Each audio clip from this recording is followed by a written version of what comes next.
요즘 많이 쓰이는 이 한자 성어 중에 반면교사라는 말이 있습니다.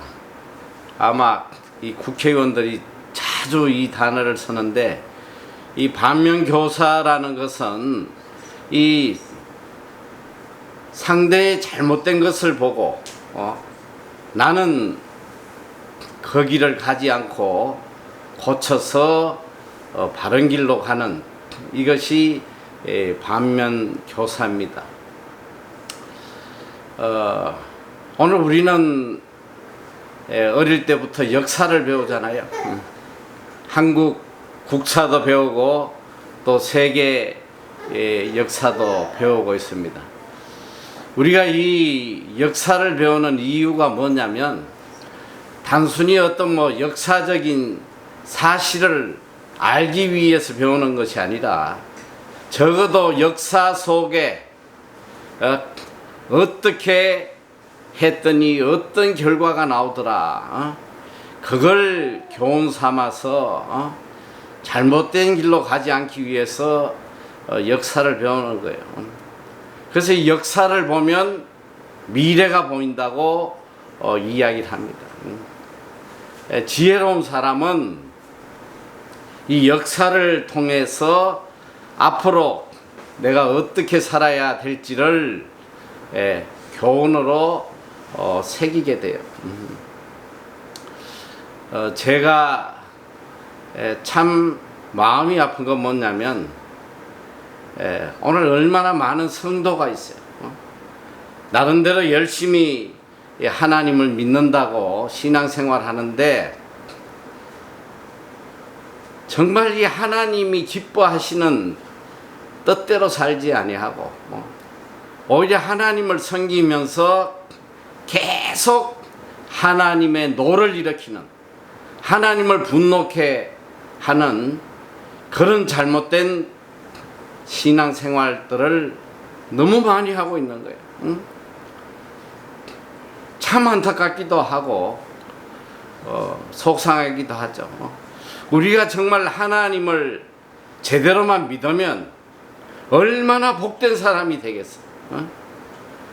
하나님이 우리를 창조하신 목적도 이 땅에서 복의 통로가 되고, 정말 이 땅에서 하나님의 자녀로 복된 삶을 누리기를 원하셔서 우리를 창조하셨는데, 정말 이 신앙생활을 하면서 하나님으로부터 복을 받고 존귀한 자로 살아가는 사람이 과연 얼마나 있냐, 이 소리예요.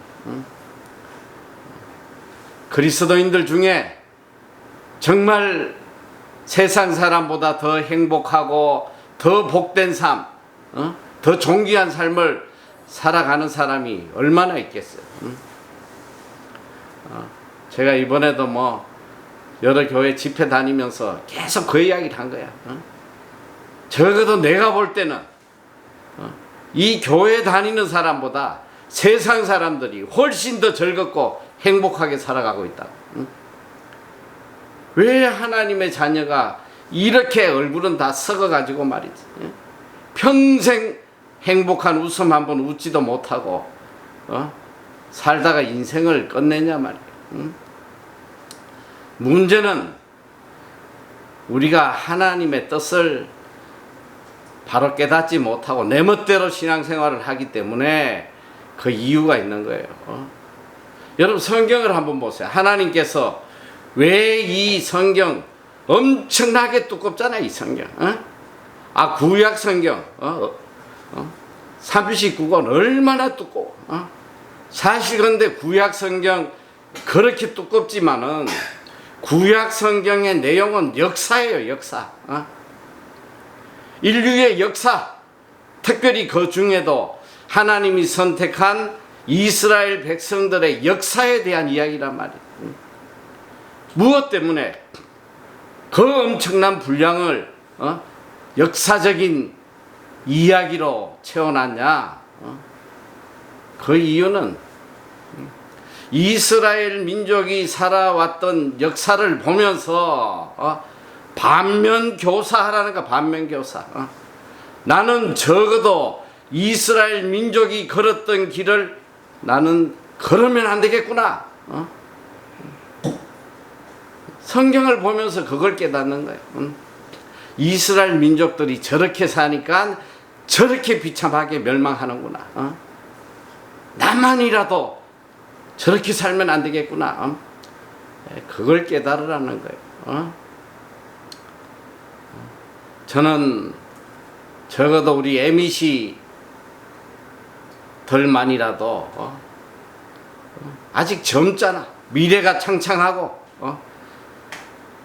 우리 MEC들만이라도 정말 성경이 들려주는 하나님의 뜻대로 하나님을 섬겨서 정말 하나님이 주시는 복을 마음껏 누리고 존귀한 자로 살아간다면 얼마나 그것이 귀한 일이겠냐 말이지. 그래서 우리가 이 하나님을 섬기는 일, 모든 우리 삶이 다 하나님과의 관계에서 매 순간순간 이루어지지만 특별히 우리가 직접적으로 하나님을 섬기는 이 섬김의 행위, 예배, 그리고 기도, 또 헌금, 특별히 이 예배와 관련된 이 행위에 있어서는 우리가 정말 두렵고 떨리는 마음으로 하나님 앞에 예배의 삶을 살아야지. 이게 잘못된 예배를 드리면 하나님을 믿는 것이 아니라 하나님을 진노케 해서 그걸로 우리가 멸망받을 수 있다는 것을 우리가 깨달아야 돼요. 지난 시간에 참 안타깝게 참 예배에 대해서 이게 영상이 끊겨가지고 거의 못 들었다고 그러는데, 어쨌든 지난 시간에도 우리가 예배에 대해서 배웠듯이 예배는 뭐냐? 하나님 앞에 신령과 진정으로 드리는 것이다. 신령, 인스피릿, 혼을 바쳐서 드리는 것이고, 진정은 인트루스, 진실된, 정말 하나님과 나와의 관계에서 거짓이 없는 진실된 마음으로 드리는 참 예배, 생명을 바쳐서 드리는 이 예배를 우리가 하나님 앞에 드려야 된다. 그래서 예배 드리는 모든 자세가 이 세상에 어떤 인간 앞에 가는 것보다도 거룩해야 되고 진실돼야 되고 경건해야 되는 그런 예배를 드려야 된다 이야기를 했어요. 오늘은 특별히 하나님 앞에 드리는 이 헌금에 대해서, 이 헌금을 여러분이 지금 이 헌금을 하나님 앞에 드리는데, 이 헌금을 잘못 드리면 헌금이 축복의 통로가 되는 것이 아니라 저주의 통로가 된단 말이에요. 헌금 잘못하면 여러분 저주받아요. 성경에 어떻게 우리에게 가르치는지 잘 말씀을 새겨봐야 돼요. 자, 헌금. 성경에는 보면 하나님 앞에 제물을 드리게 하는 구약시대 때부터 하나님 앞에 나올 때에 빈손으로 나오지 않도록 명령을 하시고, 또 하나님 앞에 항상 연보, 또 구약에는 이제 제물을 드리고, 제물이 곧 이제 또 연보와 같은 개념인데, 하나님 앞에 드리는 것.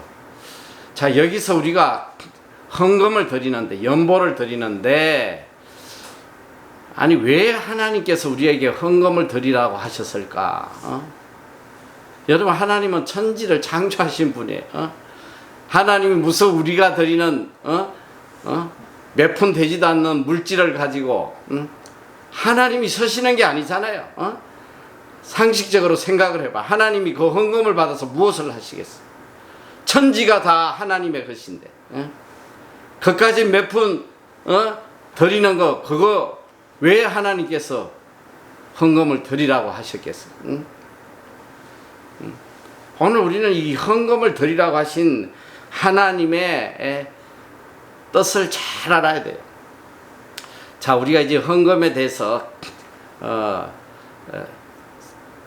먼저 들어가기 전에 이 헌금은 우리가 하나님과 나와의 신앙생활 하는 데 있어서 가장 중요한 부분이에요. 제가 이번에 특별히 물질관에 대해서 계속 집회를 다니면서 제가 강조한 게 뭐냐면, 이 올바른 물질관이 되지 않으면 절대로 올바른 신앙을 가질 수가 없다. 그러니까 모든 신앙의 출발점은 물질관에서부터 시작된다. 물질관. 이 올바른 물질관을 바탕으로 신앙이 세워지지 않으면 결국은 어떤 신앙이 되냐면 기복주의 신앙이 돼. 샤머니즘적이고 기복적인, 어떻게든 하나님을 통해서 물질의 축복을 받으려는 이런 거짓된 신앙이 된다는 거예요. 그리고 하나님과 우리의 관계를 가로막는 가장 큰 이 장벽이 무엇이냐면 바로 물질이에요. 물질 때문에 우리의 신앙이 다 망가지는 거예요. 하나님과의 관계가 바로 서지 못한단 말이에요. 자, 이스라엘 민족이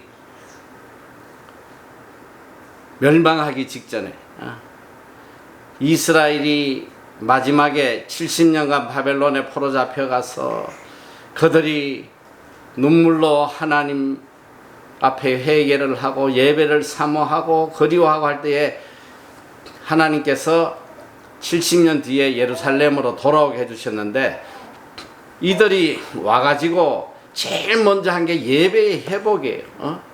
어떻게 하면 우리가 하나님 앞에 온전한 예배를 드릴 수 있겠나 해서 에스라라든지 이런 위대한 영적 지도자를 중심으로 해서 온전한 예배를 드리려고 애를 썼는데, 중요한 건 뭐냐면 이게 얼마 가지 않아서 이들이 또 다시 옛날에 그 거짓된 모습, 거짓된 예배를 드리고 하나님을 모욕하는 이런 짓을 하다가 결국은 멸망을 했는데, 하나님께서 이스라엘을 완전히 이스라엘과 단절하신, 말라기가 어쨌든 이스라엘 구약의 이스라엘과 단절되는, 말라기를 끝으로 하나님이 400년 동안 이스라엘 민족에게 나타나시지 않아요. 나타나시지 않고 세례 요한을 보내겠다는 말씀 한마디로 구약은 끝이 납니다. 그런데 이 말라기에서 이스라엘 민족이 끝나기 직전에 하나님께서 마지막 이스라엘 민족에게 기회를 주세요. 어떻게 이야기하시냐면, 너희들 나에게 돌아오라는 거예요. 나에게 돌아오라고 할 때 이스라엘 민족이 이렇게 하나님께 물어요. 하나님, 우리가 어떻게 해야지 하나님께 돌아가겠습니까? 할 때에 하나님이 지적한 것이 뭐냐면 바로 이 물질에 대한 거예요. 너희들이 먼저 물질에 대한 회개를 해라. 그러지 않고는 나에게 돌아오지 못한다. 자, 말라기 3장 7절 이하에 보면, 만군의 여호와가 이르노라. 너희 열조의 날로부터 너희가 나의 규례를 떠나 지키지 아니하였도다. 그런즉 내게로 돌아오라. 그리하면 나도 너희에게 돌아가리라 하였더니 너희가 이르기를 우리가 어떻게 하여야 돌아가리까 하도다. 사람이 어찌 하나님의 것을 도적질하겠느냐? 그러나 너희는 나의 것을 도적질하고도 말하기를 우리가 어떻게 주의 것을 도적질하였나이까 하도다. 이는 곧 11조와 헌물이다.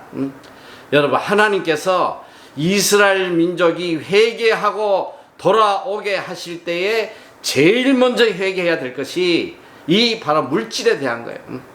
너희가 11조와 헌물, 내 것을 도적질했다는 거예요. 하나님의 것을 도적질했다는 거예요. 오늘 우리의 하나님께로 돌아가는 첫 번째 단계가 이 물질에 대한 회개가 없이는 절대로 하나님께 돌아가지 못해요. 예수님도 마태복음에 보면 너희가 두 주인을 섬긴다. 하나님과 재물을 겸하여 섬기지 못한다. 오늘 우리가 신앙생활 하면서 하나님보다 오히려 더 물질을 귀하게 여기고 물질을 섬기는 인간들이 교회 안에도 수두룩하단 말이에요. 어떻게 보면 물질을 얻기 위해 가지고 하나님을 이용하는, 내 힘으로 내 능력으로 얻지 못하는 물질을 어떻게든 하나님의 힘을 빌려서 얻어보려는 이런 거짓된 신앙을 가진 자들이 교회 안에 우글우글 하단 말이에요. 여러분 잘 알아요. 이 물질에 대한 올바른 신앙관을 가지지 않으면 일평생 신앙생활 해도 오히려 하나님을 진노케 하고 하나님과 원수되는 그런 삶을 살다가 인생을 망친단 말이에요. 여러분 이게 헌금을 왜 하라고 하셨을까? 도대체 헌금이 뭐고 왜 하나님이 헌금을 하라고 하셨나? 여러분 헌금은 물질의 문제가 아니에요. 헌금은 하나님이 헌금을 통해서 우리의 마음을 보시는 거예요. 하나님이 물질을 원하시는 게 아니라 헌금을 드리는 우리의 마음. 여러분 물질을 하나님 앞에 바친다는 것은 내 마음을 바치는 거예요. 그 물질 안에 얼마나 내가 하나님을 사랑하는지, 얼마나 내가 하나님의 은혜에 대해서 감사를 하는지. 적어도 이 헌금은 첫째로 하나님을 나의 인생의 주인으로 인정하는 주권의 문제예요. 오늘 나에게 주어진 이 모든 물질은 오직 하나님이 나에게 주신 것이라는 하나님을 주인으로 인정하는 주권의 문제. 그리고 헌금은 뭐냐면 감사의 문제예요. 오늘 내가 살아가는 모든 것이 오직 하나님의 은혜로 살아간다는 거. 하나님의 은혜로 인정하고 이 은혜에 대한 감사를 표현하는 것이 이게 헌금이란 말이에요. 그리고 또 헌금은 바로 하나님을 향한 사랑의 문제예요. 내가 얼마나 하나님을 사랑하는지, 그 하나님에 대한 사랑이 물질에 온전히 담겨져 있단 말이에요. 그러니까 이 헌금을 드리는 걸 보면 이 사람이 얼마나 하나님을 사랑하는지, 얼마나 하나님의 은혜에 대해서 감사를 하고 살아가는지, 또 이 사람이 얼마나 하나님을 내 인생의 주인으로 인정하고 살아가는지, 그걸 다 볼 수 있는 거예요. 하나님은 물질을 보시는 게 아니라 우리 중심을 보시는 거예요. 우리의 믿음을 보시는 거예요. 그렇기 때문에 우리가 헌금을 함부로 드린다는 것은 하나님을 무시하는 거예요. 하나님의 은혜, 하나님의 주권, 하나님을 향한 사랑, 이것을 송두리째 무시하는 악한 행위라는 것입니다. 하나님은 이 헌금을 통해서 우리의 진실한 마음을 보세요. 자, 오늘 본문에도 나오지만 좀 이따 이야기하겠지만 예수님께서도 이 헌금 넣는 자들을 보실 때에 돈 많은 부자들이 많은 헌금을 넣는 것을 보시고 또 한 과부가 동전 2립 정말 하찮은 이걸 넣는 걸 보시고 이야기를 하세요. 야, 오늘 너희 중에 이 여인이 가장 큰 헌금을 했다. 여러분 동전 2립 이게 그 당시에 돈의 가치로 따지면 하루 일당에 50분의 1도 안 된다고 그래요.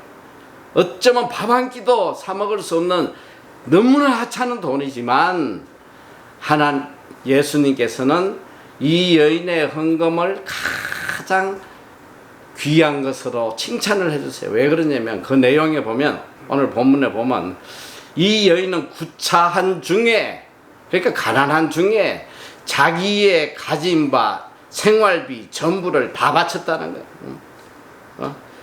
물질로 보면 너무나 하찮은 것이지만 그 중심, 내 생명을 다 바치는 것 같은 이런 정성을 거기에 담았다는 거예요.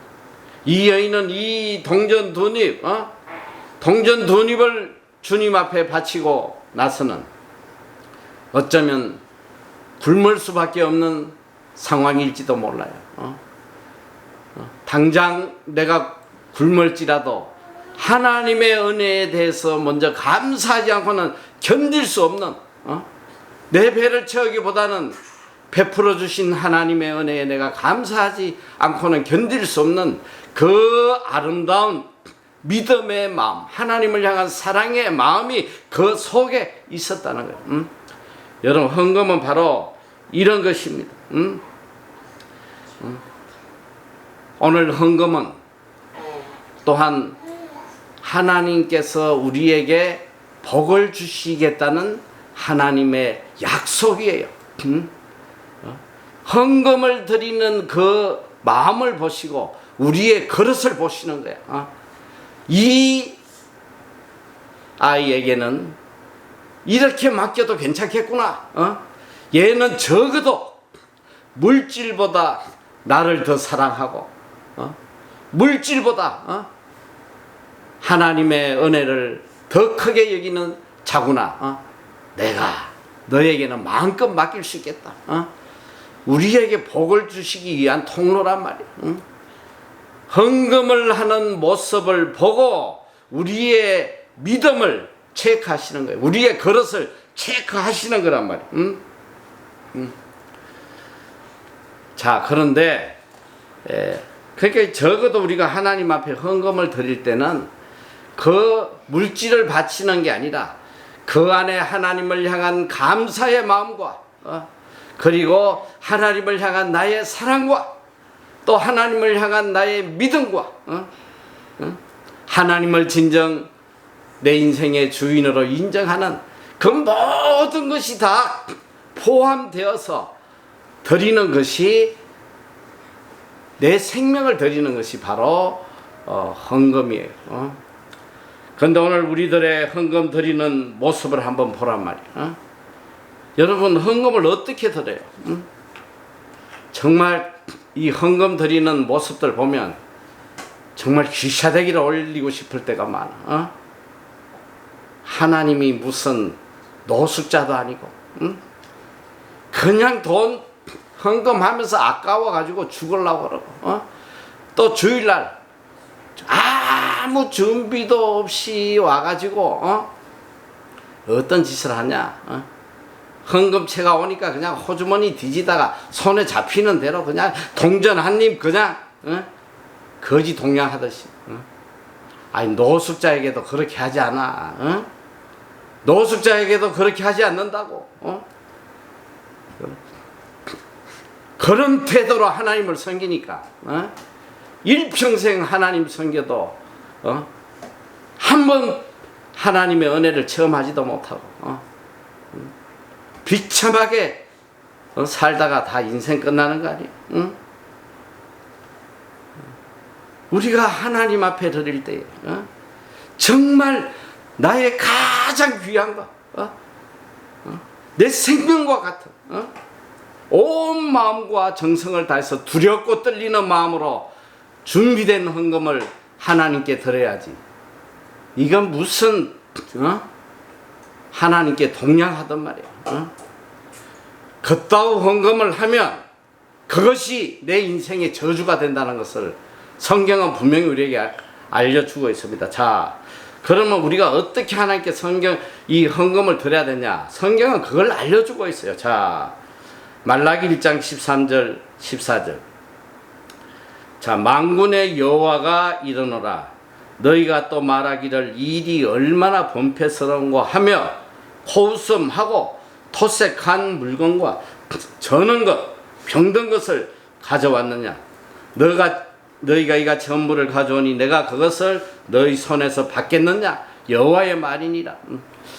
이 예전에는 하나님 앞에 제단에 양이나 뭐 소나 이런 제물을 바칠 때에 제물의 조건이 있어요.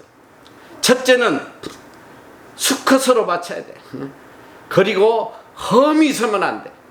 조금이라도 몸에 상처가 있든지 병이 들었든지 이런 걸 하나님 앞에 바치면 안 돼. 가장 좋은 거를 하나님 앞에 드려야 되는데, 이스라엘 민족들이 어떤 짓을 했냐? 병든 거. 여기 보니까 병든 거, 저는 거 도저히 팔아먹을 수도 없고 잡아먹을 수도 없고 쓰레기로 처리해야 되는 이런 것들을 하나님 앞에 제물이라고 갖다 바쳤단 말이에요. 여러분, 하나님 진노하시겠어요, 안 하겠어요? 하나님이 이 제물을 받겠냐 말이야. 하나님 앞에 드리는 것은 거룩한 것. 거룩이 뭐야? 구별하는 거야. 가장 좋은 것을 구별해서 하나님께 갖다 드려야 되는데, 쓰레기들 서지 못하는 거, 서다 남은 찌끄라지, 여기 보니까 토색한 거, 이게 사기친 거, 거짓말하고 뭐 해서 벌어들인 거, 죄 지으면서 사기쳐가지고 벌어들인 거, 그리고 악한 짓 해가지고 벌어들인 거, 하나님 앞에 헌금을 하는데, 서다 남은 찌끄라지를 그냥 호주머니에 잡히는 대로 이걸 하나님 앞에 헌금이라고 하니, 이거 저주받아도 사지. 자, 저주를 받는지 안 받는지. 자, 14절 말라기 1장 14절 보면, 자, 때 가운데 수컷이 있거늘 그 서원하는 일에 험 있는 것으로 사기하여 내게 드리는 자는 저주를 받으리니 나는 큰 임금이요 내 이름은 열방 중에서 두려워하는 것이 됨이니라. 만군의 여호와의 말이니라. 하나님 앞에 험 있는 거, 서다 남은 찌끄라지, 또 죄지어서 끌어모은 사기쳐서 가져온 거, 이런 것들을 하나님 앞에 헌금으로 드리면, 예물로 드리면 저주를 받는 거야. 저주. 그런 헌금은 안 하는 게 좋아. 그걸 헌금이라고 하나님 앞에 갖다 바치면 저주를 받는 거예요. 여러분, 우리가 인간관계에도 그래. 내가 정말 사랑하는 사람에게는 선물을 줄 때에 얼마나 마음을 기울이는지 몰라. 어떻게 하면 저분이 마음에 들어 할까? 우리 학생들 중에도 가끔 뭐 이런 넥타이 같은 거 선물할 때 보면 정말 고민하고 저한테는 직접 못 물으니까 우리 아들에게 목사님 어떤 색을 좋아하는지 오랫동안 염려했어. 내가 한 친구를 참 기억을 하는데, 이 친구가 이제 목사님한테 넥타이를 하나 하고 싶은데 항상 그 이야기를 했다고 그래. 야, 나는 정말 목사님한테 제일 좋은 넥타이를 하나 꼭 선물해주고 하고 싶다고. 그래서 이 친구가 이제 어디를 가서 넥타이를 사왔냐면 저 시티에 가가지고 면세점에 가가지고 뭐 브랜드라고 아주 이름 있는 고가의 몇백 불짜리 넥타이를 하나 사가지고 온 거야. 본인은 어떻게든 최고의 것을 선물하고 싶다고. 근데 사실 뭐 제 개인적으로는 그거 받고 굉장히 마음이 좋지 않았어. 아니, 이 귀한 돈을 왜 이렇게 쓰나? 그냥 돈 만 원 주면 넥타이 좋은 거 많은데 이걸 왜 이렇게 쓰나? 그것도 넥타이도 별로 마음에 들지도 않아. 너무 두꺼워. 그런데 내가 그걸 절겸했단 말이야. 이 멜 때 되게 힘들더라고, 두꺼우니까. 그래도 내가 절겸했어. 왜 그러냐면 그 아이의 정성을 생각하니까. 야, 이 아이가 그래도 이렇게 나를 생각해서 이런 걸 가져왔구나. 가가지고 그 농장에서 일하고 뭐 이러는데 내가 직접 연락을 해서 야, 너 호주에 끝나고 다시 와. 다시 와서 뉴질랜드에서 더 있다 가라고 말이지. 내가 네 원하는 대로 있게 해주겠다. 응? 너무너무 내가 갚아주고 싶은 거야. 뭐라도 하나 더 주고 싶은 거야.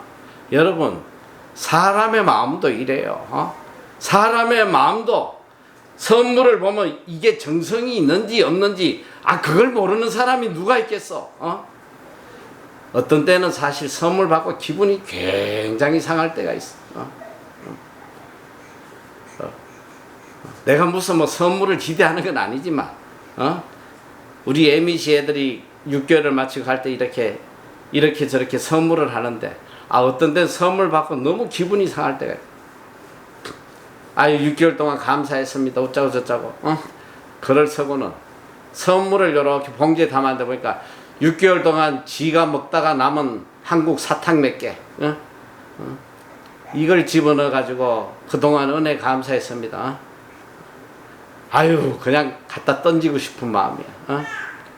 여러분, 선물이라는 거는 내 마음의 정성과 사랑과 진실된 마음이 있어야 되는 거야. 형식적으로 남이 하니까 어쩔 수 없어서 안 할 수는 없고 생색을 내는 이런 것은 오히려 선물을 받는 사람을 모욕하는 거예요. 오늘 하나님이 특별히 여기 말씀하실 때 얼마나 진노하시면 보면 내가 만군의 여호와다. 계속 이야기하시는 거. 만군의 여호와가 이러노라. 또 여기 보니까 만군의 여호와의 말이니라. 너희 내가 누군지 알아? 만군의 여호와야. 이 세상의 주인 되는 사람이야. 어떻게 너희가 나한테 이런 경거망동을 하냐 이 소리야. 여러분, 경거망동하지 마라. 하나님을 하나님 되게 섬겨야지. 하나님을 노숙자처럼 섬기면 내가 비참하게 되는 거. 자, 하나님이 얼마나 저주에 대해서 말씀을 많이 하시냐면 말라기 2장 2절 3절 만군의 여호와가 이러노라. 너희가 만일 듣지 아니하며 마음에 두지 아니하여 내 이름을 영화롭게 하지 아니하면 내가 너희에게 저주를 내려 너희의 복을 저주하리라. 내가 이미 저주하였나니 이는 너희가 그것을 마음에 두지 아니하였습니다. 보라, 내가 너희의 종자를 견책할 것이여 똥 곧 너희 절기의 희생의 똥을 너희 얼굴에 바를 것이라. 너희가 그것과 함께 제하여 버림을 당하리라. 이 얼마나 무서운 말씀이야. 나는 하나님께서 이런 말씀을 하셨다는 게 너무너무 충격적인 거예요. 자, 너희가 이걸 제물로 가져왔어? 병들고 절고 쓰레기 같은 걸 나한테 가져왔어? 내가 너희가 가져온 이 양, 이 제물의 똥을 가지고 너희 얼굴에다 다 쳐발라버리고 싶다. 이 똥을 너희 얼굴에 발라가지고 같이 다 제하여 버리겠다. 없애버리겠다는 거야. 얼마나 하나님이 진노하시면 똥을 발라가지고 다 멸망시켜버리겠다. 하나님을 경거망동하게 섬기지 말란 말이야. 오늘 여러분들의 모습을 보란 말이야. 하나님 앞에 예배 드리는 모습, 헌금 드리는 모습, 하나님께 기도 드리는 모습, 정말 나의 이 모습이 하나님을 영화롭게 하는 것인지. 오늘 여기 내 이름을 영화롭게 하지 아니하면 너희들 다 저주받는다는 거 아니야. 아주 예배 드리는 모습들 보면 아주 그냥 귀샤대기를 올리고 싶어. 전부 다 그걸 예배라고 하나님께 드리고 앉아 있으니 무슨 복을 받겠어. 오늘 우리는 하나님 앞에 어떻게 헌금을 드려야 되냐? 고린도후서 9장 7절 이하에 보니까 각각 그 마음에 정한 대로 할 것이요 인색함으로 나 억지로 하지 말지니 하나님은 절겨내는 자를 사랑하시느니라. 자, 7절에는 보면 자 우리가 어떻게 헌금을 드려야 되는지 말씀을 첫째는 뭐냐 마음에 정한 대로 해야 된다. 이미 하나님 앞에 헌물을 드리기 전에 오래전에 내 마음을 다하여 뜻을 정해야 돼. 미리 정해서 가장 좋은 것으로 준비를 해야 되는데 적극적으로 아무 생각도 없이 예배 드리다가 그냥 헌금 주머니 오니까 손에 잡히는 대로. 내가 어느 교회 가서 보니까 참 충격적이야. 광고 시간에 그래. 아 여기 헌금하면 여기 자동차 키 하나 나왔으니까 예배 마치고 찾아가라고. 이거 빨리 안 가져가면 차를 헌금한 것으로 하겠습니다. 이러고 어떤 목사님 광고하는 걸 봐. 이건 정말 충격적이야. 손에 잡히는 대로. 심지어는 헌금 주머니가 오니까 막 급해가지고 지갑에서 아무거나 꺼냈는데 보니까 나중에 보니까 뭐 1,000원짜리를 넣어야 되는데 10만원짜리 수표를 넣었다고. 와서 그 돌려달라고 말이지. 이런 인간들도 있어. 하나님 앞에 헌금은 마음을 정해서 미리부터 온갖 정성을 다해서. 그래서 제가 어릴 때 보면 우리 어머니가 참 찢어지게 가난하게 살면서도 항상 주일날 헌금은 일주일 전에 미리 항상 준비를 하시더라고. 적은 돈이지만 돈이 들어온 것 중에 제일 깨끗한 걸 찾아요. 어떻게든 지저분하지 않는 깨끗한 돈을 찾아 미리 준비를 하는데 혹시라도 깨끗한 게 없으면 꼭 은행에 가시더라고. 은행에 가서 깨끗한 걸 좀 바꿔가지고 깨끗하게 준비했어. 심지어는 다리미로 깨끗이 피워가지고 하나님 앞에 깨끗한 거 드려야 된다. 만약에 지금 이런 이야기를 하면 아유 바리새인이네 율법주의자네 이따위 소리 하는 인간들도 있어. 그렇지 않단 말이야. 그렇지 않아. 하나님을 사랑하는 마음, 하나님 앞에 깨끗한 거 드리고 싶은 마음, 이 마음이 중요한 거야. 마음이. 첫째는 정한 마음을 정해서 미리 준비를 해야 되고, 자 둘째는 보니까 각각 그 마음에 정한 대로 할 것이요 인색함으로 하지 마라. 인색함으로.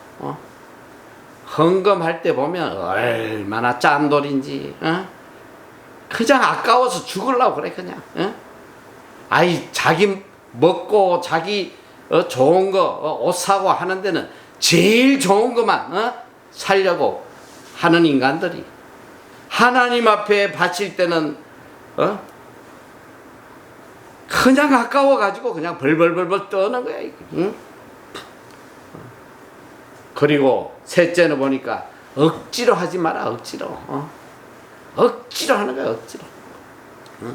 예배 순서에 있으니까 억지로 하고 또 남의 눈이 있으니까 또 억지로 하고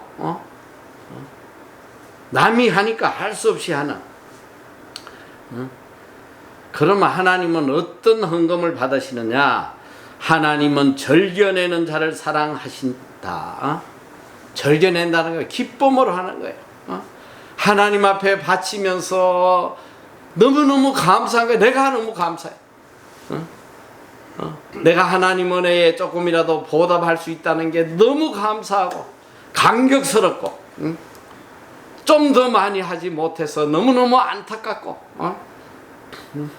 하나님은 이렇게 즐거움으로 내는 자를 기뻐하시는데, 자 이제 중요한 결론이 나와요. 이렇게 하나님 앞에 절겨 기쁨으로 감사함으로 하는 자에게 내려주시는 하나님의 복이 뭐냐? 고린도후서 8절 이어서 9장 8절 여기에 모든이 몇 번 나오나 보란 말이야. 내가 지난번에도 한번 이야기했는데 하나님이 능히 모든 은혜를 너희에 넘치게 하시나니 이는 너희로 모든 일에 항상 모든 것이 넉넉하여 모든 착한 일을 넘치게 하려 하심이라. 절견하는 자에게 주시는 하나님의 은혜. 이야, 이건 정말 놀라운 거예요. 자, 모든이란 단어가 지금 몇 번 나와. 자, 잘 보란 말이야. 하나님이 능히 모든 은혜를 너희에게 넘치게 하시나니. 우리가 하나님의 은혜 하나만 받아도 차고 넘칠 텐데 모든 은혜를 다 주신다나. 모든 은혜, 하나님의 모든 은혜를 주시는데 그냥 주시는 게 아니고 넘치게 주시는 거야. 차고 넘치게. 하나님의 은혜가 내 삶에 차고 넘치면 끝난 거지 뭘. 신경 쓸 게 뭐가 있겠어. 살려고 아둥바둥 할 필요가 뭐가 있겠냐고. 모든 은혜가 넘치는데. 자, 그리고 보니까 너희로 모든 일에 항상 모든 것이 넉넉하여. 그러니까 모든 일에 내가 하는 모든 일, 내가 하는 일마다 그것도 항상 always 천국 가는 날까지 항상 모든 것이 넉넉하게 해서 내가 하고 싶은 모든 착한 일을 마음껏 할 수 있게 해주신단 말이야. 이거보다 더 복된 사람이 어딨냐고. 내가 하는 일마다 하나님의 은혜가 차고 넘쳐가지고 내가 하고 싶은 착한 일을 마음껏 할 수 있도록 하나님이 책임져 주시는데 더 이상 걱정할 게 뭐가 있냐고. 모든 물질의 문제가 다 해결되고 자손 대대로 착한 일만 하다가 가는 이런 복된 가정이 되는데 더 이상 걱정할 게 뭐가 있냔 말이야. 이렇게 복을 받는 길을 알려줘도 이 인간들이 어리석어 가지고 이 말씀대로 살지 않아요. 이스라엘 민족이 제사를 안 드린 게 아니잖아. 4,000년 역사 동안 절기 지키고 제사 드리고 다 했는데 이 거짓된 정성이 없는 제사를 드리다가 결국은 다 저주받고 망한 거 아니야. 모태신앙 이런 거 하나도 중요하지 않아. 일평생 예수 믿으면 뭐하나. 예수 믿고 저주받아서 비참하게 되는 사람들이 많은데 정신들 똑바로 차리란 말이야. 하나님을 믿으려면 제대로 믿던가. 하나님 믿노라 하면서 오히려 하나님을 노엽게 하고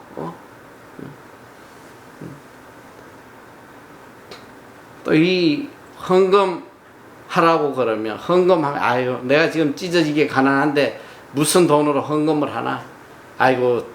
나중에 나도 부자 되면 선교 헌금도 하고 구제 헌금도 하고 뭐 많이 할 거야. 이런 애들은 평생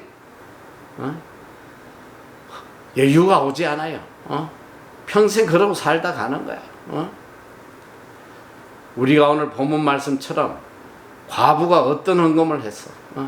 구차한 중에 자기의 가진 바 생활비 전부를 했다는 거야. 내 생각하지 아니하고 먼저 하나님을 생각하고 어려운 자들을 생각하고 이러니까 복을 안 받냐고. 고린도서 8장 2절에 보면 마게도냐 교인들의 모습이 나와요. 이스라엘의 예루살렘의 성도들이 흉년이 들어서 굶어 죽어간다고 할 때에 그들이 헌금을 했는데 어떻게 했냐. 고린도서 8장 2절 환난의 많은 시련 가운데서 저희 넘치는 기쁨과 극한 가난이 저희로 풍성한 연보를 넘치도록 하게 했다. 이 마게도냐 교인들이 그 당시에 어떤 상황이 있었냐면 많은 환난, 예수 믿는다고 핍박하고 죽이고 외적으로는 엄청난 핍박 속에 있었고 그럼 내적으로는 어땠냐. 극한 가난 속에 찢어지는 당장 한 끼 한 끼 염려하고 살아가야 되는 그런 극한 가난 속에 있었지만, 예루살렘의 형제들이 굶어 죽어간다는 소리 듣고 어떻게 했냐? 첫째 보니까 기쁨으로 한 거야. 기쁨으로 풍족하게 풍성한 연보를 넘치게 했다는 거 아니야.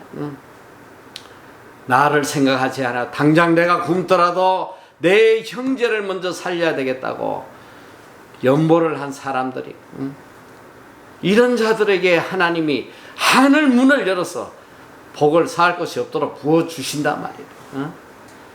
아주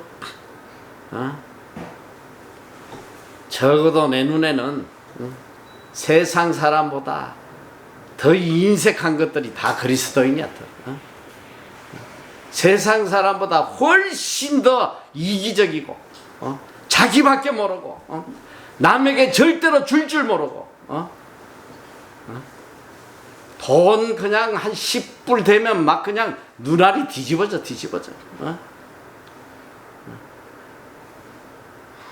그런 모습으로 하나님을 섬기니까 일평생 살아도 가난해서 벗어나지도 못하고, 일평생 신앙생활해도 하나님의 은혜를 체험하지도 못하고, 하나님의 자녀라면 세상 사람하고 뭔가 달라야 될 거 아니야. 세상 사람들이 누리지 못하는 하나님의 은혜를 넘치게 누리고 살아야 될 거 아니냐 이 소리야. 얼마나 이기적인지 정말 충격적이야.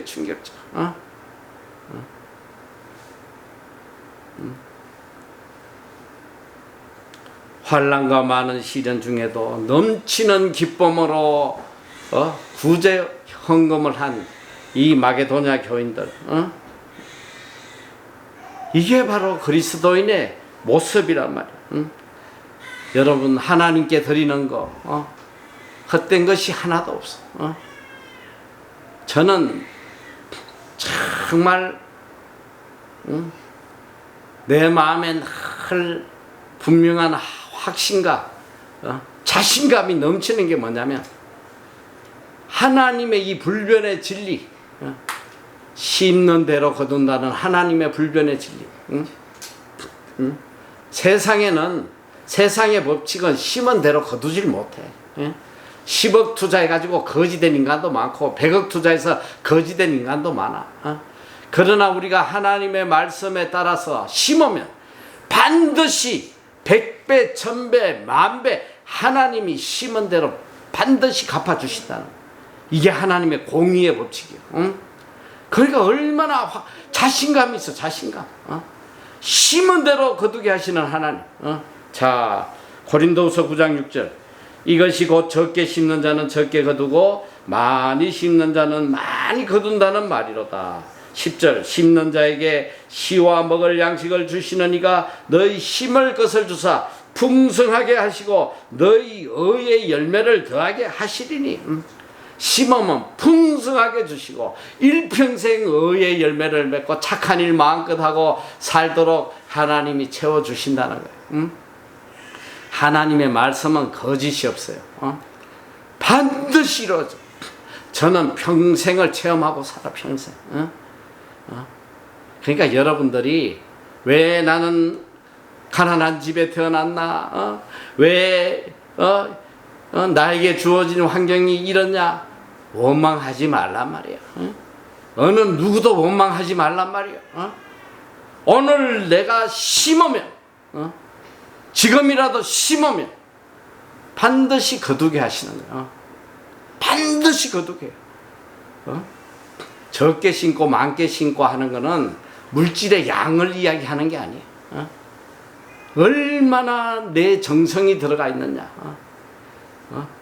비록 1,000원을 하든 10,000원을 하든 이것이 내 삶의 전부를 드리는 것이라면 하나님께 이걸 통해서 억만배로 갚아주실 수도 있고, 우리 하나님 이런 분이에요.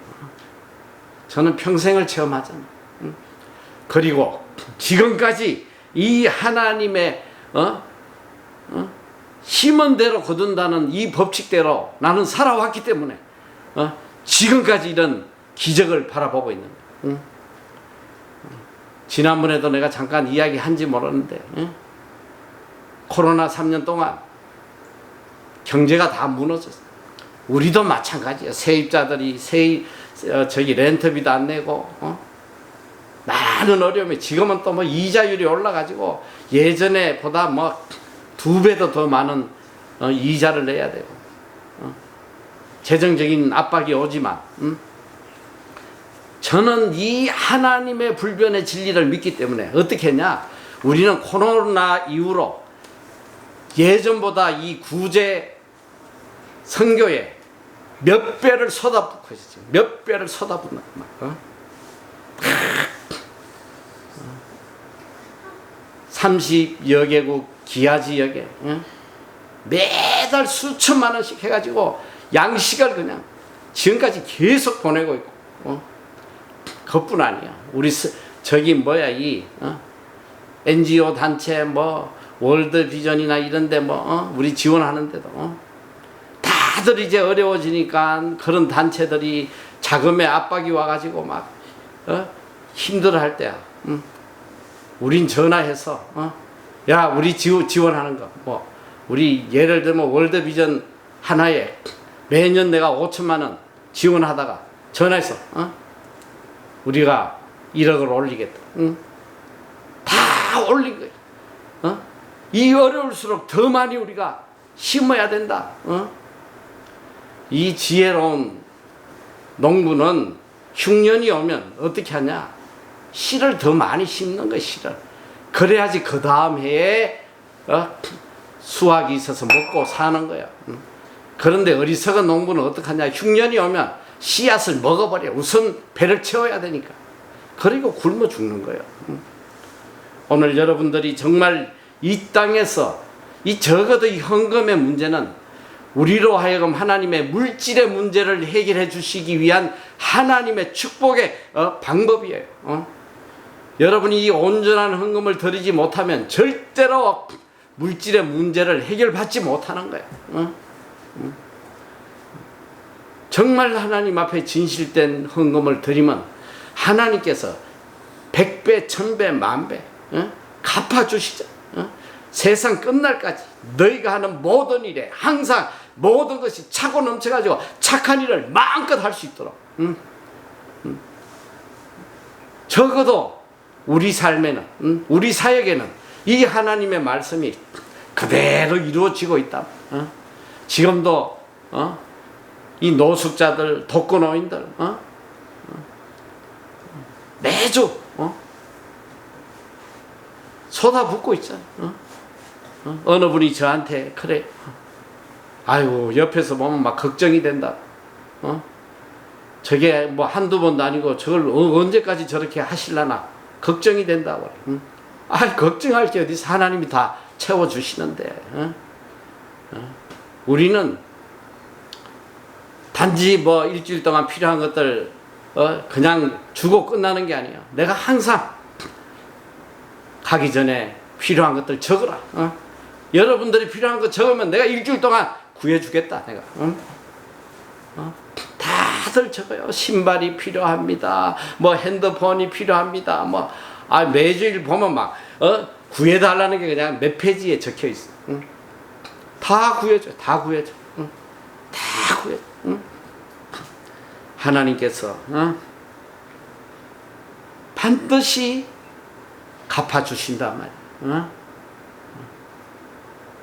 부자 되려고 발부둥 치지 말고 어떻게든 뭐 적금 들고 뭐 해가지고 뭐 결혼 자금 마련하고 다 어리석은 짓이야. 내 인생을 내가 살려고 하면 망한다 이 소리야. 오늘 하나님이 나에게 주신 거 하나님을 기쁘시게 하는데 사용을 하란 말이야. 그러면 하나님이 하늘 문을 열어 살 곳이 없도록 부어주시는 거야. 인간이 돈을 번들 몇 푼을 벌겠어. 아무리 애낀들 몇 푼을 벌겠냐고. 하나님이 주신 걸 기쁨으로 풍성하게 나누고 바치면 하나님이 내 일생을 다 책임지신다.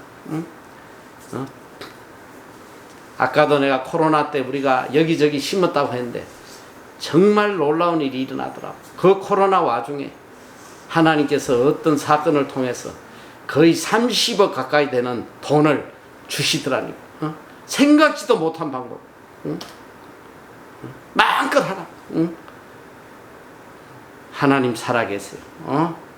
여러분 하나님을 절대적으로 믿어야 돼. 그리고 적어도 만군의 여호와, 이 세계의 주인 되시는 하나님 앞에 두렵고 떨리는 마음으로, 하나님을 섬길 때는 두렵고 떨리는 마음으로 정말 내 온 마음을 다하여 하나님을 높여드리고 하나님을 기쁘시게 해드리면 여러분 인생은 하나님이 책임지시는 거예요. 무슨 서울대 나온다고 훌륭하게 되는 거 아니야. 무슨 인류 기업에 들어간다고 여러분 인생이 피는 게 아니라 이 소리야. 요셉이가 17에 노예로 끌려가가지고 30세까지 노예로서 또 감옥의 죄수로서 있었지만 인생의 황금 시기에 그가 한 게 뭐가 있어? 학교를 다녀서 무슨 기술을 연마했어. 그는 하나님이 주신 환경에서 생명 걸고 하나님의 뜻대로 살려고 발부둥 치니까 30세의 나이에 대애굽 제국의 총리로 삼아주시는 이분이 우리 하나님이세요. 그게 구약의 이야기가 아니야.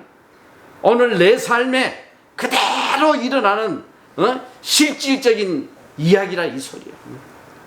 적어도 내 삶에 나는 요셉에게 이루어 주신 하나님의 기적을 지금도 나는 체험을 하고 살고 있단 말이야. 그 하나님이 여러분의 하나님이야. 왜 여러분의 삶에 하나님의 역사가 일어나지 않겠어?